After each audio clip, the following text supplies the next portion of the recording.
Bonsoir à tous et à tous. C'est avec beaucoup de plaisir que je vous retrouve sur RTI 1.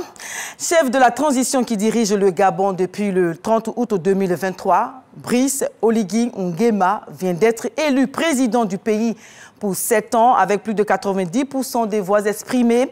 Selon les résultats provisoires annoncés le dimanche 13 avril par le ministère de l'Intérieur, il veut incarner le changement, la rupture avec le système de la dynastie Bongo. Décryptage dans Ça fait l'actualité. Le nouveau président élu du Gabon pourra-t-il relever les défis qui l'attendent? A-t-il toutes les cartes en main? La rupture annoncée avec le régime Bongo sera-t-elle effective? Avec qui va-t-il gouverner? Mesdames et messieurs, autant de questions qui méritent des réponses et nous en parlons maintenant. Mais avant, regardez ce reportage que nous propose Ahmed Traoré. Tombeur de la dynastie Bongo, Brice Clotaire Oligui Nguema a été élu président du Gabon avec 90,35% des voix. Son principal adversaire, l'ex-premier ministre d'Ali Bongo, Alain-Claude Bilibi Nzé, n'a obtenu que 3,2%. Les 6 autres candidats n'ont pas dépassé 1%. Le taux des participants s'élevant à 70,4% selon les résultats provisoires annoncés au ministère de l'Intérieur. Après la célébration de cette victoire, des défis semblent énormes pour le nouveau président. Chômage, panne d'électricité, coupure d'eau, routes mal entretenues, transport public peu développé, écoles insuffisantes, hôpitaux défaillants. En économie, les résultats ne sont pas réluisants non plus. La dette publique est élevée et les attentes des 2,3 millions d'habitants sont très fortes. Le pays est riche en pétrole et bois, mais un tiers des habitants vit en dessous du seuil de pauvreté. Au regard des fonctions autrefois occupées auprès des Bongo, les opposants accusent le président élu d'incarner la continuité du système et de vouloir confisquer le pouvoir qu'il avait promis rendre aux civils. Selon les observateurs, le climat qui a prévalu durant cette journée électorale s'est révélé serein, contrairement au scrutin de 2016 et 2023 marqués par des tensions et des contestations. Brice Oligui Nguema, nouveau président du Gabon. Et après, pour décrypter cette actualité, analyser et comprendre les événements qui se déroulent au Gabon, ce pays de l'Afrique centrale, nous avons en plateau Dr Bangali Ngoran, historien, enseignant à l'université Jean-Laurent Guédé de Daloa. Bonsoir, professeur.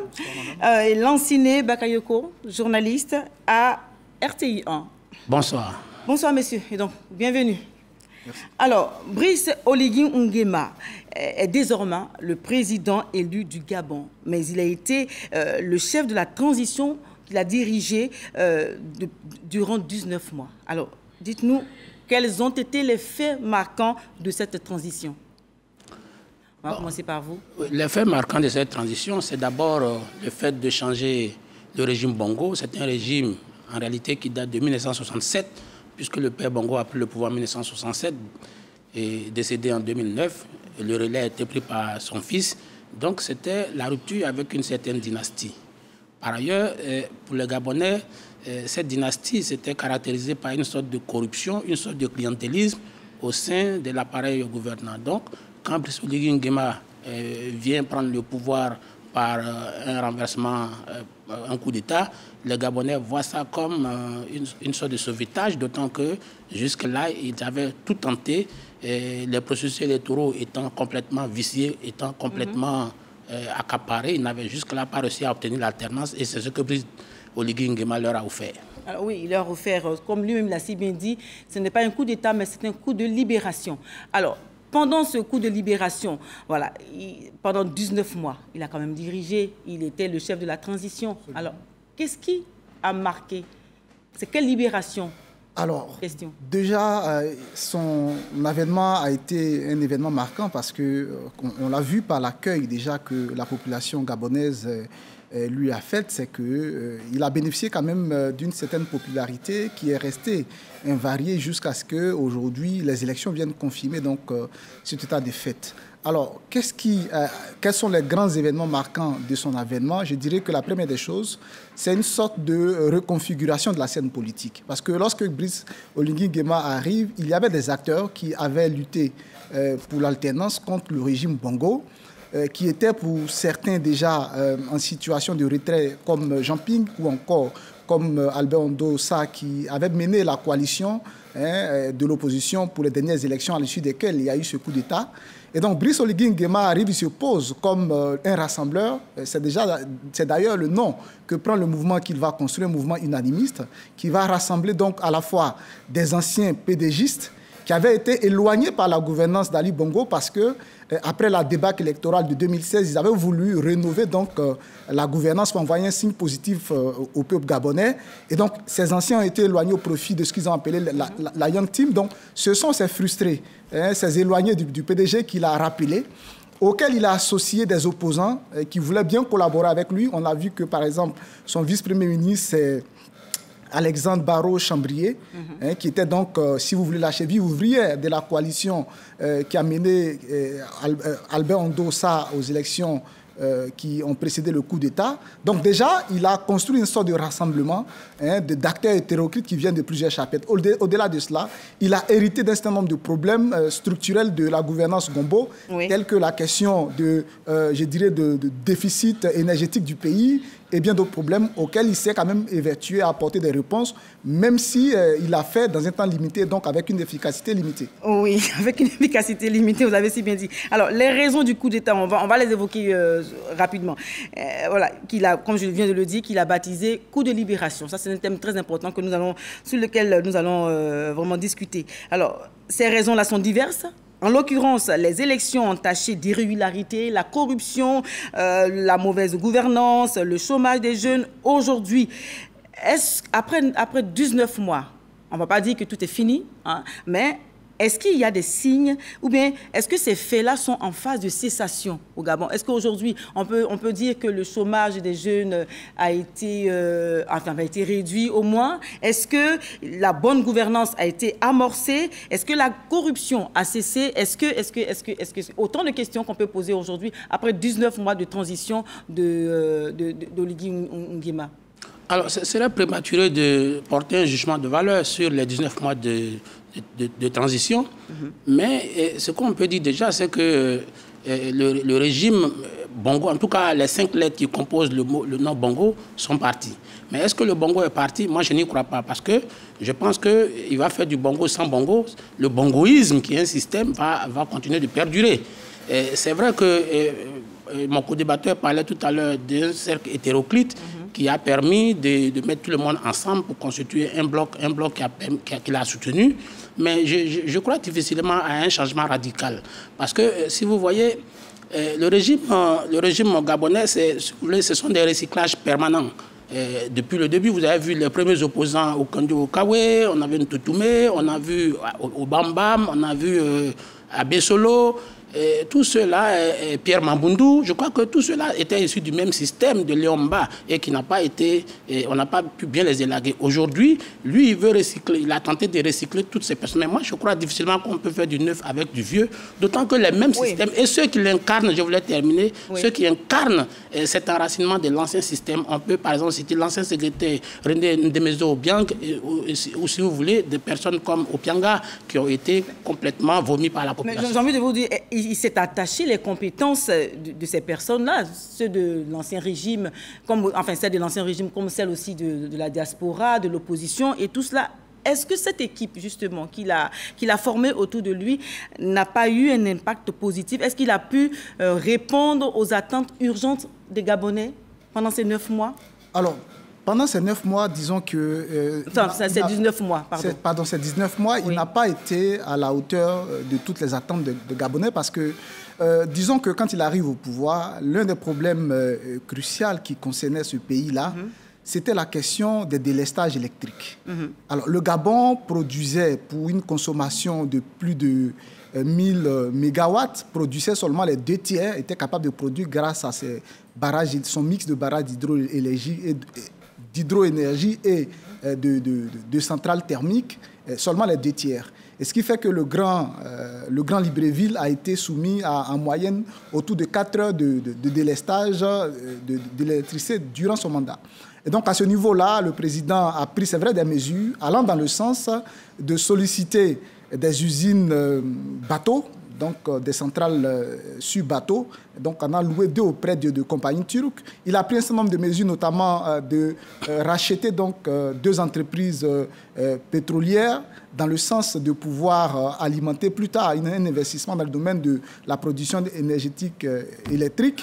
Et au-delà de ça, il a aussi mis fin à, si vous voulez, à la réalité du gel des emplois dans la fonction publique en dégageant de nouveaux postes budgétaires. Il a créé autour de 26 000 emplois. Alors, pour un pays où la jeunesse est frappée par un taux de chômage qui oscille entre 36% et 40%, créer 26 000 emplois, c'est pratiquement une goutte d'eau dans la mer. Alors, il se défend en disant que c'est déjà un bon signe, qui démontre sa bonne foi.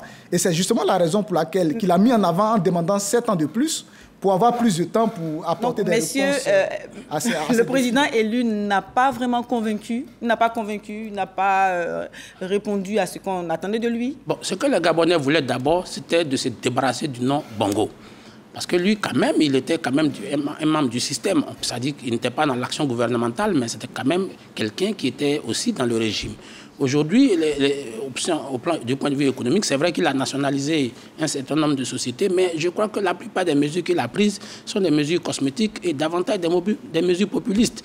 C'est-à-dire qu'il a pris que des mesures qui venaient à contre-pied de ce qu'on reprochait à l'ancien régime. Bon, il a parlé de délestage. Le délestage continue malgré la venue de générateurs en provenance de la Turquie.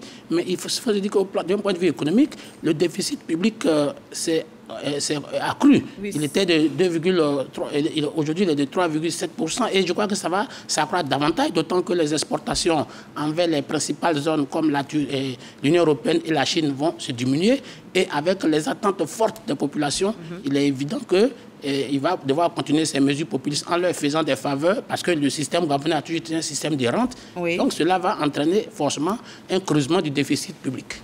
Alors, le président élu, c'est vrai, ce que vous dites, bon, on peut aisément imaginer que c'est ce qui se passe au Gabon, mais en fait, le président élu, Oligui Nguema, s'était aussi engagé à tenir des élections et à rendre le pouvoir aux civils d'ici 2 ans à son investiture. Voilà, voilà, c'est ce qu'il avait dit.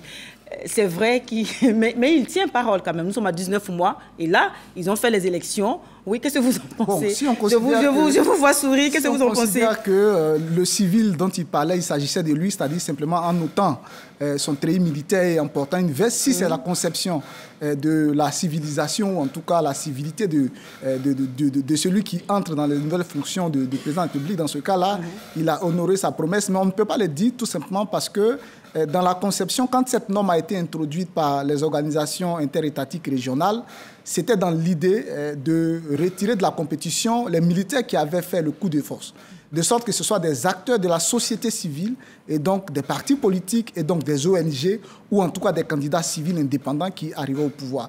Mais c'est vrai que le président de la République, sinon le chef de l'État gabonais, quand il fait le coup d'État, fait cette promesse. Mais derrière, quelques mois après, il y a une assise nationale, les assises de, je crois, d'avril de 2024, qui ont décidé que tout le monde pouvait être candidat, y compris les magistrats et les militaires, à la condition qu'ils démissionnent donc de ce statut-là pour venir avant de faire acte de candidature.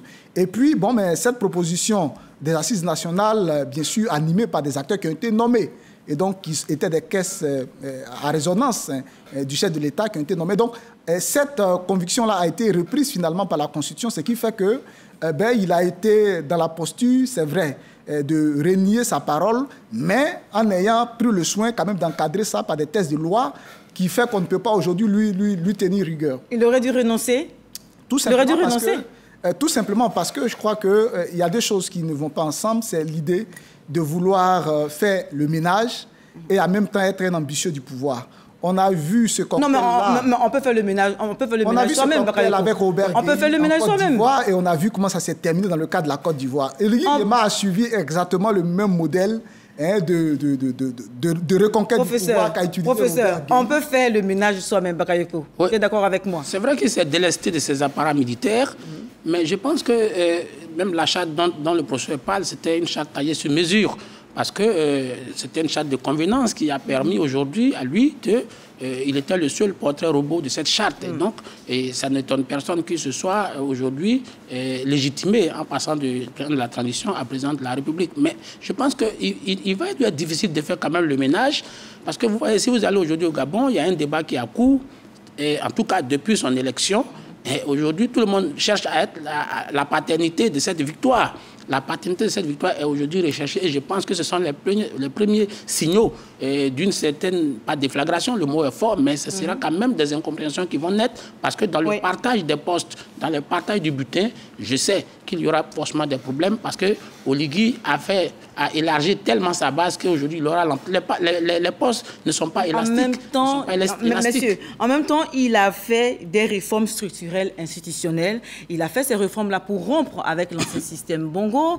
Voilà, et donc aujourd'hui, j'ai envie de dire, une constitution taillée sur mesure dont parle l'opposition. Est-ce que c'est vrai exactement? Est-ce que c'est vrai, ça? On ne se débarrasse pas du bongoïsme en recrutant les mêmes bongos. Parce qu'en réalité, l'ensemble du système aujourd'hui, c'est vrai qu'il a essayé de colmater les brèches en y intégrant quelques irréductibles, quelques radicaux aux opposants du régime Bongo. Je pense à Marc Ona ou à Maïm Moussi, qui était passé au ministère des Affaires des Finances, mais aujourd'hui qui est transféré dans un autre ministère un peu moins influent. Mais je pense qu'il aura quand même du mal à asseoir sa suprématie. Les caciques du PDG vont forcément chercher à un moment donné à se recycler. C'est un recyclage, même si aujourd'hui, il est en train de changer le nom de son parti. Le PDG est devenu une sorte de peste, mais il a été supporté officiellement par le PDG, même s'il s'apprête à créer le rassemblement des bâtisseurs. Il a dit prendre cette distance vis-à-vis de l'ancien régime. Il ne fait pas partie du PDG, donc du Parti démocratique gabonais. Il affirme qu'il ne veut pas être... Enfin, il n'a pas été porté par un parti politique, par un clan. Il a été porté par le peuple gabonais. Il a créé une plateforme, les bâtisseurs. Alors, est-ce que tout ça, c'est pas vraiment le renouveau, messieurs? Je ne pense pas, parce que oui, la rhétorique politique est ce qu'elle est. Lui, personne aujourd'hui ne veut ne cherche l'amitié du PDG, d'autant que ce parti a été littéralement vomi par les Gabonais. Donc c'est vrai, il est quand même aussi clairvoyant. Il connaît l'environnement politique. Il sait qu'aujourd'hui, prétendre qu'il s'acoquine avec le PDG de façon officielle ou être porté par le PDG, ça va lui être fatal. Donc il est en train de se recycler. Ça va mettre du temps, mais il est évident que le PDG, c'est le PDG qui continue de gouverner, mais d'une certaine manière, un peu comme un caméléon. Monsieur Bakayoko, est-ce que c'est le PDG qui continue de gouverner? Puisqu'il a dit, qu'il... Ce que nous voulons expliquer, c'est que la notion de renouveau, de rupture, si vous voulez, a deux contenus. Il y a la rupture en termes institutionnels, c'est-à-dire qu'il y avait des institutions et un système qui gérait donc le Gabon et ces institutions ont changé. D'ailleurs, le CTRI, la définition, sinon la mission première, c'est de refonder, de restaurer les institutions. Mais au-delà de ce contenu que peut être une forme de réforme institutionnelle, au-delà, il y a aussi la dimension éthique, la dimension morale. Quand on prend le pouvoir et qu'il n'y a pas, c'est vrai, il y a une réforme des institutions et qu'il n'y a pas révolution des consciences et qu'on appelle le même personnel politique qui est toujours habité par les mêmes pratiques, par les mêmes habitudes, par les mêmes mentalités et qu'il y a au niveau national, du débat national, les mêmes idées qu'on a vues par le passé, je pense qu'on va arriver à un même résultat. Je prends, pour exemple, le premier discours qu'il prononce lorsque M. Oligui Nguema prend connaissance des résultats provisoires. Il termine son discours en disant que tous ceux qui seront nommés autour de lui, ils doivent veiller à ne pas se couper de la population et à se montrer généreux. Parce que c'est à travers leur générosité que la population gabonaise, qui n'est pas en contact direct avec lui, Oligui Nguema, percevra une forme de reconnaissance de sa part. Quand on est dans ce genre de logiciel et qu'en face, on dit qu'on veut introduire une réforme du code pénal pour sanctionner plus durement la corruption, je me demande, mais avec quels moyens ces caciques du nouveau régime qui va installer seront généreux vis-à-vis de la population? Comment est-ce qu'ils financent cette générosité? Donc, on ne peut pas dire une chose et fait exactement son exact contraire. Donc je crois que c'est ça le paradoxe Oligui.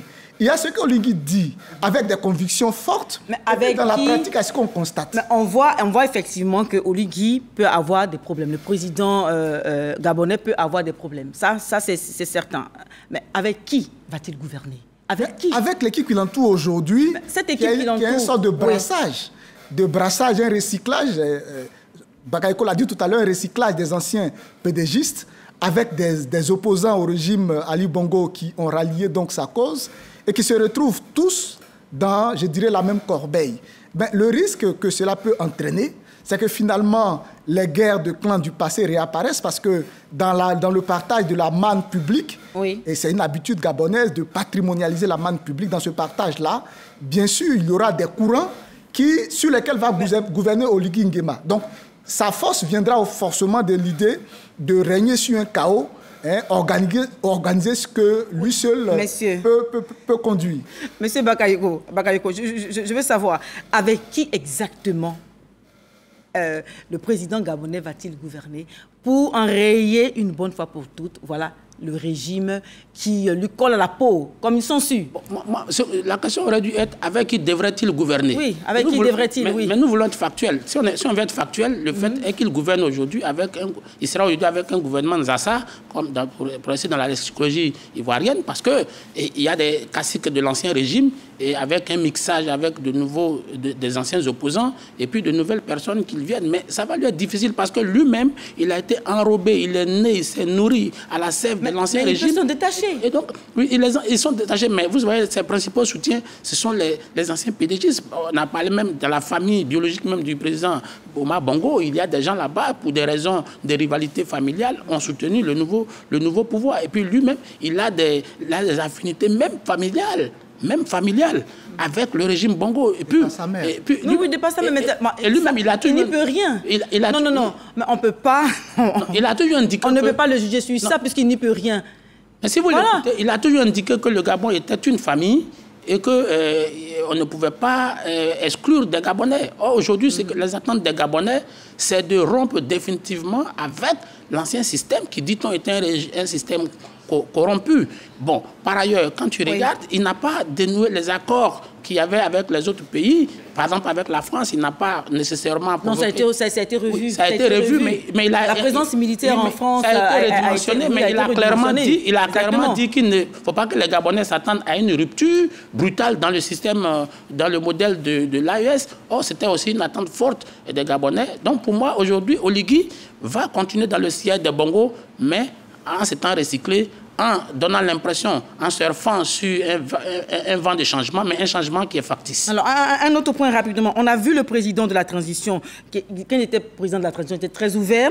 Alors, il était soucieux de comprendre ce que vivent les Gabonais au quotidien. Donc, après 19 mois de transition, le président du Gabon sait mieux que quiconque aujourd'hui les attentes urgentes du peuple gabonais. Alors, selon vous, professeur Ngoran, alors, qui est-ce qui est le plus urgent aujourd'hui pour les Gabonais? Ce qui est le plus urgent aujourd'hui pour le Gabon, c'est de réussir sa transformation économique. Transformation économique parce que le Gabon est un des nombreux pays africains, à l'image du Nigeria et de l'Angola, entre autres, qui sont dépendants des revenus tirés de l'exploitation donc du pétrole, qui, quand les coûts internationaux du pétrole sont élevés, ça donne à la gabégie, et quand, au contraire, ces coûts la plongent, on se retrouve dans des situations où on creuse des déficits budgétaires. Alors, la transformation de l'économie, parce que c'est la promesse de pouvoir créer des emplois, parce que la demande première aujourd'hui du peuple gabonais, on l'a déjà dit, la jeunesse est frappée à entre 36 et 40% par le chômage. Oui. Et puis, bon, mais quand il arrive, il a pris ce qu'on peut appeler des mesurettes, parce qu'il a initié l'opération de Taxi Gab, qui a consisté à acheter des dizaines de milliers de taxis, à distribuer à des jeunes Gabonais pour concurrencer donc un secteur qui était tenu jusque-là par des acteurs étrangers. Mais aujourd'hui, sa vision de la diversification de l'économie consiste à lorgner vers la piste de l'exploitation agricole du pays, qui est quand même à 90% de son territoire couvert par des forêts. Alors, mais est-ce qu'au niveau de la population gabonaise, c'est-à-dire ces interlocuteurs qu'ils ont en face, Est-ce que le Gabonais s'est dépouillé de cette mentalité, cette conviction que la répartition des richesses doit se conjuguer en termes de l'accès de la jeunesse gabonaise à des emplois de bureau et non à des emplois champêtres? Donc je pense qu'une chose est d'avoir une vision, mais une autre chose est que cette vision soit partagée par les interlocuteurs en face, parce qu'il y a tellement d'anecdotes sur le programme, par exemple, de Taxi Gab, où des jeunes ont reçu, par exemple, des véhicules, mais finalement, qui les ont remis à des ressortissants étrangers comme chauffeurs qui ont cassé les véhicules en moins de 2 semaines. Donc, il y a beaucoup de choses. Je pense qu'on ne peut pas faire de révolution sans révolution des consciences. Voilà, sans révolutionner les mentalités. Alors, oui, Bakayoko, un mot sur la question. Oui, pour moi, la plus grosse révolution qui va se faire, ça sera une révolution mentale. Parce qu'aujourd'hui, les Gabonais sont dans une sorte de bureaucratie. Vous avez vu même que déjà, à peine a-t-il pris le pouvoir, que les magistrats demandent des primes exorbitantes qui vont dans l'ordre de 24 milliards de francs CFA. Or, il y a des défis. Le principal défi, c'est de sortir d'une économie de rente, cette économie de rente qui est portée par le pétrole, et faire une diversification, notamment au niveau de l'agriculture, où la quasi-totalité des vivriers proviennent des pays extérieurs ou sont cultivés par les gens qui sont venus s'installer au Gabon. Donc, pour moi, le principal défi, c'est non seulement de créer des impôts, mais c'est surtout révolutionner les mentalités en disant aux Gabonais, oui, nous avons du pétrole, mais il faut passer à autre chose, il faut diversifier. Et je pense que la zone industrielle de Nkok, qui est une sorte si vous voulez, une sorte d'incubation, peut permettre aux Gabonais de se réorienter vers d'autres potentialités économiques en sortant du bois, en sortant du tout pétrole pour aller vers l'agriculture où le potentiel est énorme. Le professeur l'a dit, près de 2 tiers du pays sont couverts par la forêt. Effectivement, on attend du président gabonais une gouvernance exemplaire, à travailler de sorte à partager les richesses du pays, à permettre que le Gabon soit effectivement un pays de travailleurs, des jeunes qui travaillent, qui entreprennent. Alors, après plus d'un demi-siècle de règne, mesdames et messieurs, des Bongo, le nouveau président du Gabon hérite d'un pays où presque tout est à refaire. Aujourd'hui, le combat pour la reconstruction du Gabon commence donc pour Brice Oligui Nguema, élu le dimanche 13 avril pour un mandat de 7 ans. Alors oui, un mot, docteur Bangali, sur la question, il faut revoir les mentalités, il faut miser sur l'éducation, l'enseignement des jeunes avant de vouloir vraiment aller plus loin. Juste un mot, nous sommes à la fin de l'émission. Juste un mot. Ok, le président Oligui Nguema a demandé 7 ans supplémentaires. Oui. Donc, pour déployer une vision, il a dit que 7 ans suffisaient pour transformer le Gabon et que si après les 7 ans, il n'était pas à la hauteur du défi, le peuple pouvait le chasser. Je pense que il est clair qu'il s'est lancé à lui-même et au peuple gabonais un défi. Un défi. Et puis, les 70% de mobilisation dans les urnes démontrent le niveau d'attente, le niveau des rêves qu'il a suscité. On espère tout simplement qu'il sera à la hauteur des attentes. Okay. Pour moi, un seul mot, rigueur, changement de mentalité. Rigueur, changement de mentalité. Je reprends pour dire le combat pour la reconstruction du Gabon commence donc pour le président gabonais Brice Oligui Nguema. Alors, Docteur Bangali Ngoran et Lansine Bakayoko, vous êtes respectivement historien, enseignant à l'université Jean Laurugnon Guédé de Daloa et journaliste à RTI 1. Messieurs, merci d'être venus partager vos réflexions sur l'élection de Brice Oligui Nguema à la tête du Gabon. Mesdames et messieurs, c'est donc la fin de cette émission. Merci de nous avoir suivis sur RTI 1. Restez avec nous.